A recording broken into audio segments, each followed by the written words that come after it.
নদীতে জল বেড়ে যাওয়ায় সোজে ডুবল লোহার ব্রিজ, বন্ধ নদীর দুই প্রান্তে যাতায়াত। দুদিন ধরে টানা বৃষ্টিপাতের পর দ্বারকা নদীর ওপর সোজ গ্রামের কাছে ডুবে গেল লোহার ব্রিজ।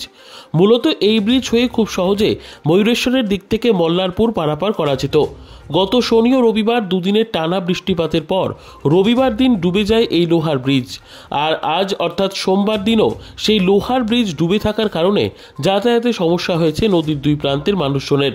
মূলত খুব সহজে সোজ, পশ্চিম রামচন্দ্রপুর, মুরুলডাঙ্গা সহ বিভিন্ন গ্রামের মানুষ খুব সহজে এই সোজের লোহার ব্রিজ হয়ে যাতায়াত করত। তবে দ্বারকা নদীতে জল বেড়ে যাওয়ার কারণে সোমবার দিনও ডুবে থাকলো লোহার ব্রিজ। সোমবার সকাল 9টা নাগাদ ধরা পড়ল লোহার ব্রিজ ডুবে থাকার সেই চিত্র। ঠিক একইভাবে দুদিনের টানা বৃষ্টিপাতের জেরে মল্লারপুর থানার অন্তর্গত হাজিপুরে নিকাশি নালার অভাবে গ্রামের মধ্যে জমেছে জল। বিভিন্ন বাড়িতে ঢুকে যাচ্ছে বৃষ্টির জমে থাকা সেই জল। সমস্যায় পড়ছে গ্রামের বিভিন্ন মানুষ।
আপনারা দেখছেন সংবাদ শিরোনাম।